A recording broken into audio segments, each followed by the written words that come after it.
rebonjour tout le monde. Bonjour. J'espère que vous allez tous bien. Rebonjour, c'était rapide, on ne s'est pas quitté très longtemps. Non, on ne se quitte pas de tout le salon. Ouais. Et aujourd'hui, nous sommes avec des personnes incroyables. Je te laisse les nommer. Starseeds. Qu'on peut applaudir. Bonjour. Alors, comment vous allez ? Ça va très bien et vous ? Ça va très bien. Ça va bien, merci. Voilà. Alors, je vais vous demander quand même de vous présenter. Chacune votre tour. Allez-y. Coucou, c'est Léa.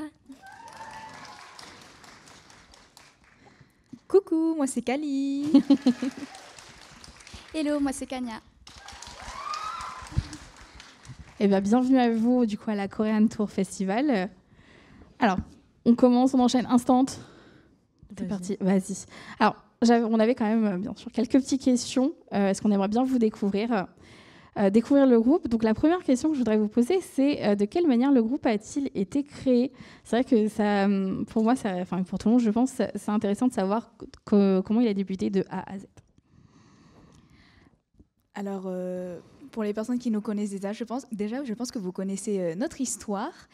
Mais du coup, c'est notre producteur Joaquin qui a créé la Seedbox Entertainment, qui a eu l'idée de ce projet magnifique en France. Donc, il s'est énormément inspiré de la K-pop, de toute la pop qui se fait majoritairement en Asie. Et il s'est dit, pourquoi pas l'importer en France ? Parce que le principe de girls band, boys band, ça n'existe pas vraiment, ou du moins, c'est pas assez démocratisé en France. Donc, il a essayé d'apporter ce concept un petit peu idolisant. Et c'est pour ça qu'il a... Alors, il a commencé par contacter des profils qui l'intéressaient sur les réseaux sociaux. Et c'est comme ça qu'il a commencé à proposer à des jeunes filles de candidater. Et c'est comme ça qu'il nous a trouvés toutes les trois. Donc, est-ce que vous avez eu quand même un petit moment où vous êtes passé, comme on connaît, vous savez, quand les idoles débutent, elles doivent faire un petit test. Est-ce que vous avez eu ça ou pas ? Oui, on s'est beaucoup entraînés ensemble. On a une longue période de janvier à juin, enfin jusqu'à Iconic, jusqu'au tournage d'Iconic. Et on a pu développer nos compétences en chant, en danse, en rap, et aussi nos compétences face aux caméras. Comment agir face aux caméras, comment parler pendant les interviews. D'accord. Et donc, ça vous a amené jusqu'ici. Et peut-être nous parler après de Starseeds dans le groupe en lui-même, peut-être d'où vient le nom, est-ce qu'il y a une signification particulière, ce genre de choses ? Alors, le nom Starseeds, en anglais, veut dire graine d'étoile, qui a été trouvé par notre producteur aussi, du coup, Joaquin. Et sa signification, je dirais, est le fait que nous sommes tous des graines, nous avons tous une graine en nous, mais cette graine peut se transformer en étoile, on peut fleurir et se développer. Et c'est le message principal qu'on voudrait véhiculer à nos fans. C'est un beau message. Bah oui. Je me permets également d'ajouter que ça fait également un petit clin d'œil à nos Blooms. Donc, c'est le nom de notre fandom. Qui sont là, qui sont Oui, présents. elles sont présentes. Donc, on a choisi le nom Blooms tout simplement parce que c'est grâce à vous qu'on arrive à nous épanouir. Donc, voilà, merci à vous. Merci beaucoup les Blooms. Alors, là, donc, on parle de comment intégrer le groupe, mais est-ce qu'avant, donc je pense que oui, vous avez fait des premiers pas dans la musique. Est-ce que vous dansiez déjà avant ? Vous aviez, donc, je pense, des choses proposées ? On faisait toute partie d'un groupe de dance cover. Donc, on dansait ensemble, mais Kali, elle est arrivée plus vers la fin. Donc, j'ai quand même beaucoup dansé avec Kanya. Mais à part ça, j'ai fait 1 an de chant en conservatoire. Donc, ouais, il y avait déjà des compétences qui étaient bien présentes et ancrées. Est-ce que vous avez des artistes de K-pop ou internationaux qui vous ont un peu influencé, qui vous ont donné envie parce que quand le producteur vous a contacté, peut-être vous vous êtes dit c'est un petit peu comme ces artistes-là qui nous inspirent beaucoup et qu'on aimerait suivre, faire un peu pareil. Tout d'abord, c'est Twice. Et plus récemment, c'est Pixie, c'est un groupe de T-pop donc, qui vient de Thaïlande. C'est un groupe de 3 filles. Donc, Je ne connaissais pas du tout. je connais un peu la T-pop, mais pas celui-là. D'accord. Oui. Je crois qu'elle a... Non, tu avais- non, il n'y a non pas de souci. Je pense qu'on va répondre toutes les trois à cette question. Pour ma part, musicalement, c'est plus des artistes japonais qui m'ont inspirée, comme le chanteur Yuri. Mais en termes de danse, c'est plus le groupe Gfriend qui m'a motivée à être très précise dans la danse, en termes de synchronisation aussi. De bonnes influences. Vraiment. Et pour ma part, je dirais que en termes de performance, c'est Ten de NCT. En performance vocale, alors je ne sais pas si vous connaissez Kalafina. C'était un trio japonais, donc performance vocale. Donc quand j'étais petite, je les observais beaucoup, donc j'adore. Et oui, c'est ça. Il y a des choses très variées, c'est bien. Ça amène la diversité dans votre groupe aussi, je pense. Si vous avez des influences variées, bah, ça va se retrouver. C'est intéressant. Alors moi, je vais vous poser une question, c'est quel message ou quelle émotion vous souhaitez transmettre à travers votre musique principale? J'ai entendu quelque part Keep being iconic. C'est ça, on essaie de véhiculer un message toujours positif. Alors, on sait que la vie, c'est pas toujours des paillettes, c'est pas tout rose, mais justement, on essaie d'apporter ce positif et tout cet amour à nos fans, et ils nous le rendent extrêmement bien, donc que du positif, que du bonheur à chaque fois qu'on les voit.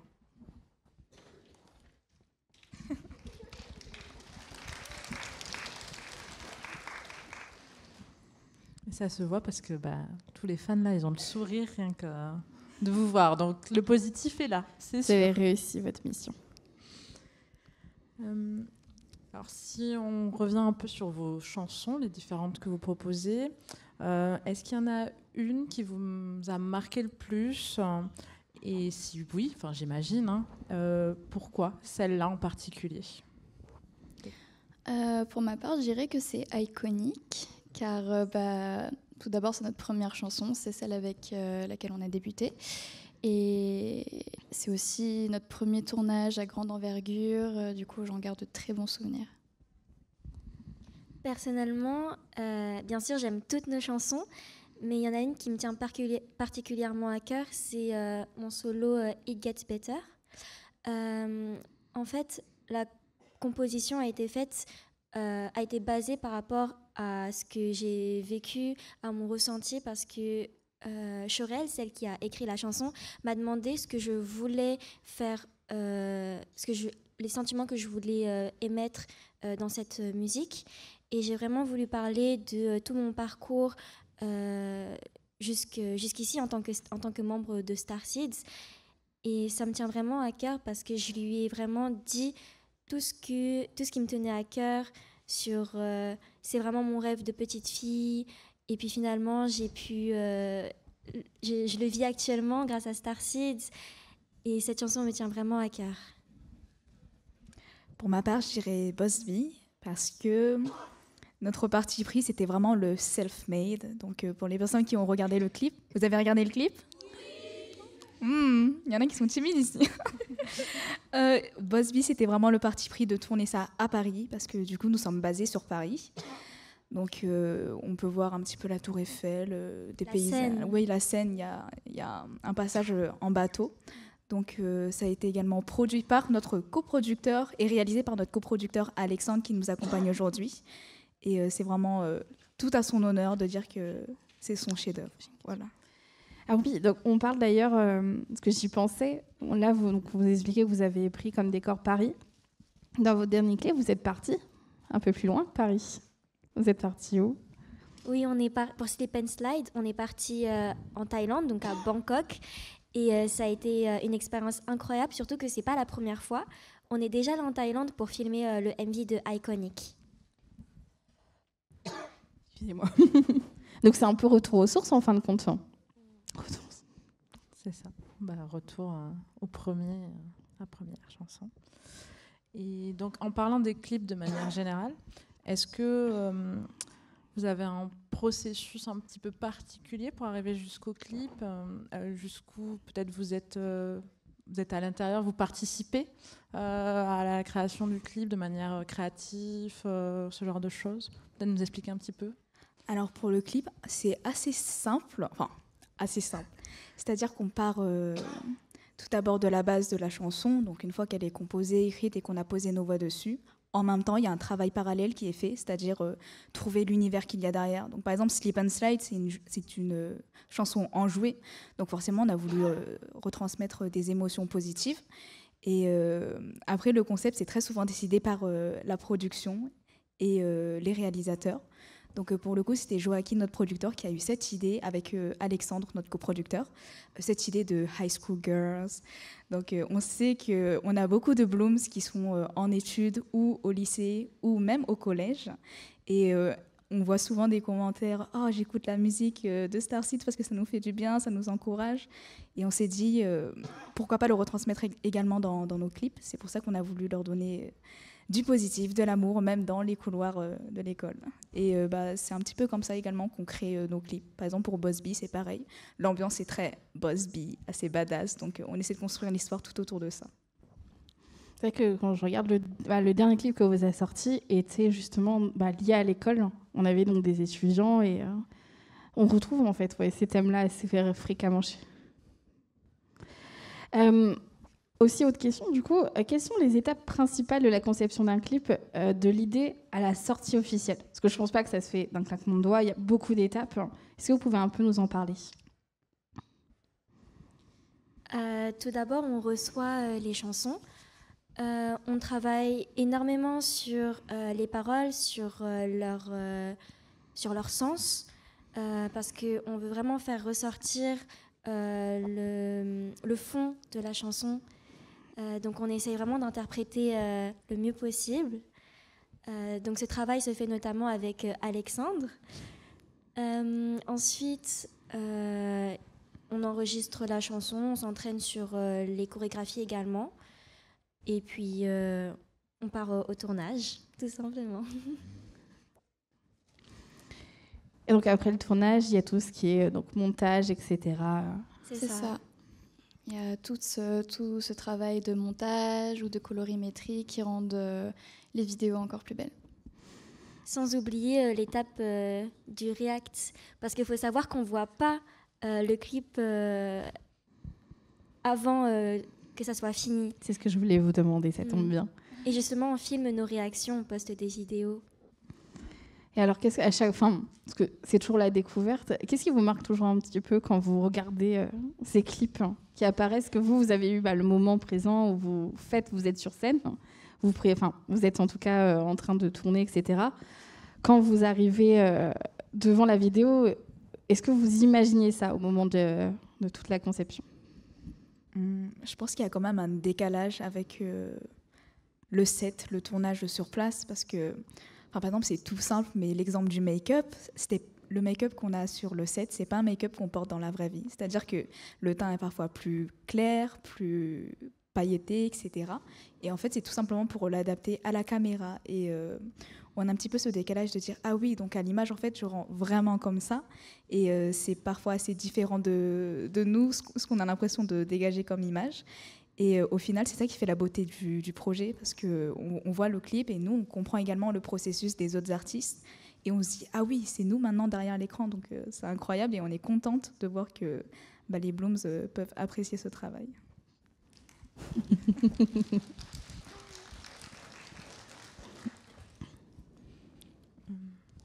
Et est-ce que sur les tournages, vous avez déjà eu des petits imprévus ou des petites anecdotes dans le bon sens non, je crois qu'on a déjà une réponse. Je crois que tu as un imprévu en tête.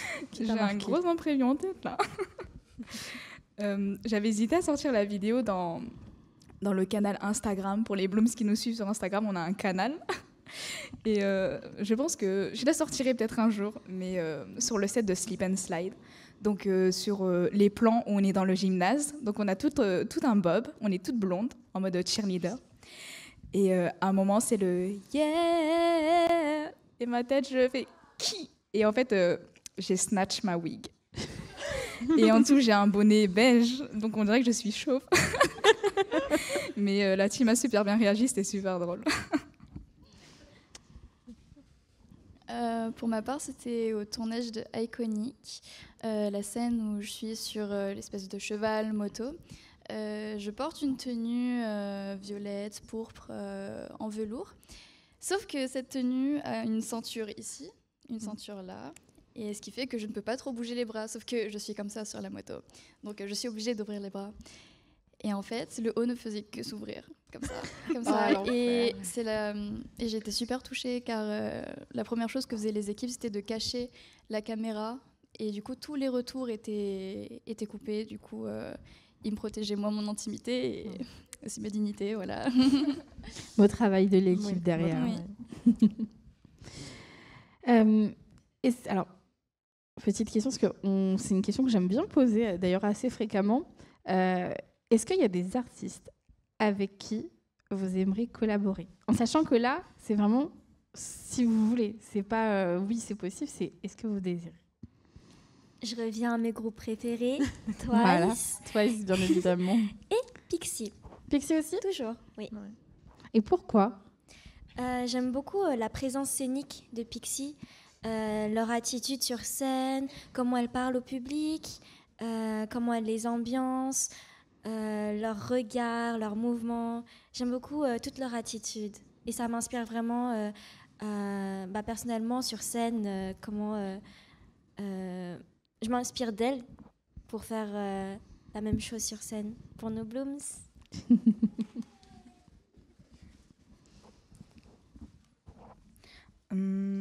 Je sais que c'est que du dream, mais One Ok Rock, parce que j'adore le rock et j'ai été à un de leurs concerts et juste leur énergie, tous les messages positifs qu'ils véhiculent aux nouvelles générations, etc. Tout le mindset, tout ça j'adore. Voilà. Et aussi parce que Taki, il est petit. Taka, excusez-moi. Taka est petit, donc on verra pas trop que je suis petite également. C'est ça que ça correspond au message qu'en fin de compte vous voulez faire passer. Pour ma part, je pense que ce serait toujours le chanteur Yuri, car je trouve que c'est l'un des chanteurs que je connais en tout cas qui véhicule le plus les émotions. Et c'est quelque chose que je chéris beaucoup dans la musique et j'aimerais bien voir ce que ça ferait si lui et moi on chantait en véhiculant nos émotions tous les deux. On leur lance un petit message pour voir une collaboration future. On espère, on croise les doigts. Alors j'ai une petite question aussi. Est-ce que vous avez commencé à penser au prochain clip déjà? Sans teaser. Non, juste penser. Il se pourrait. C'est en préparation. Merci. Alors, est-ce que vous auriez des conseils si, par exemple, dans le public ou qui regarde, des personnes voudraient faire partie d'un groupe comme vous, d'un global groupe, est-ce que vous auriez des conseils à leur donner? Donc généralement, on dit de rester motivé. Et oui, la motivation, c'est très important. Mais il ne faut pas oublier qu'il y a énormément de travail derrière. Il y a beaucoup d'entraînement, de travail personnel. Et ça, il ne faut vraiment pas le négliger. Il ne faut jamais abandonner. Il faut toujours croire en ses rêves.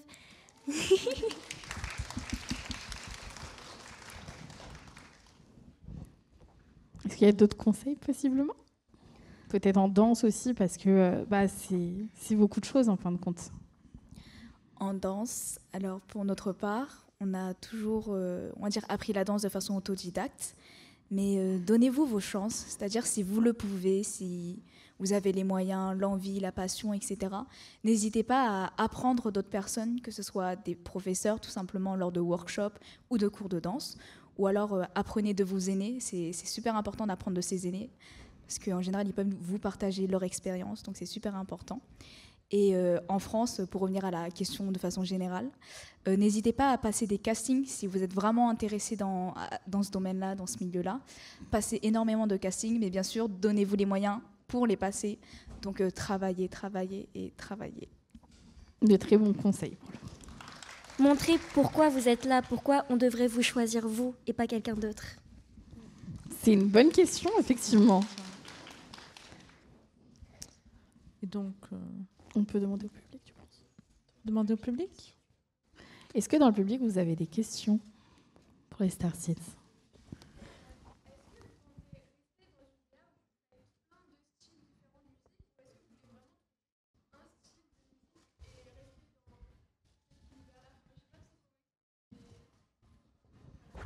Merci pour ta question. Alors, je dirais que, c'est vrai qu'au début, on essayait, on avait forcément ce concept-là avec Girl Crush, etc. Et on s'est dit qu'en fait, l'idéal vraiment, ce serait de trouver la patte Star Seeds, l'empreinte, donc vraiment trouver notre univers à nous. Et pour le coup, on est vraiment en train de travailler dessus, et j'espère que ça vous plaira.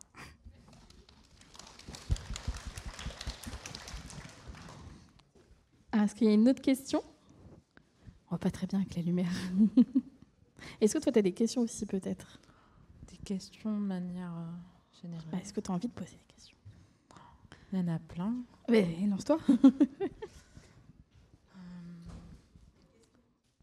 y a peut-être quelqu'un qui a une question avant moi. Vas-y. Vas-y.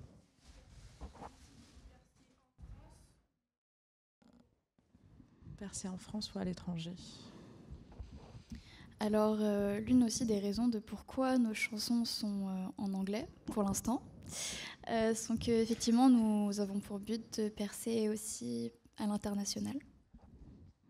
C'est qu'on n'en a pas parlé, le fait que les chansons étaient principalement tout le temps en anglais, en fin de compte, et qu'il n'y avait pas de français présent.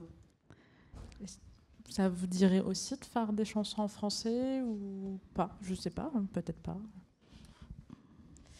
Je pense que dans l'idéal, ce serait vraiment ce vers quoi on aimerait se tourner. Peut-être pas forcément pour notre DA complète, mais peut-être sur des chansons ou alors des collaborations ou des contenus. Ce serait vraiment cool que les gens comprennent qu'on est française.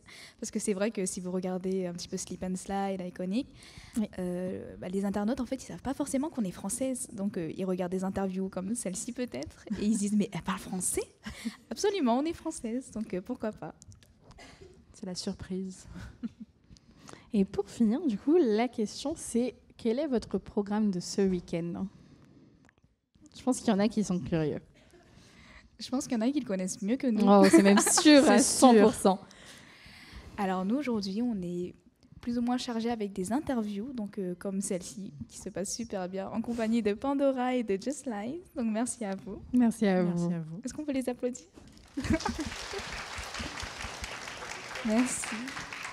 Donc on a des interviews et aujourd'hui on a notre show à 17h et et demain c'est rebelote. On a également un fan meeting, le show en après-midi et on est également jury du concours de cover K-pop. Oh, la pression. Donc on va vous voir quand même pas mal ce week-end. Et j'espère que vous allez bien profiter, vous allez bien vous amuser. Merci. Merci beaucoup. Merci à vous. Merci.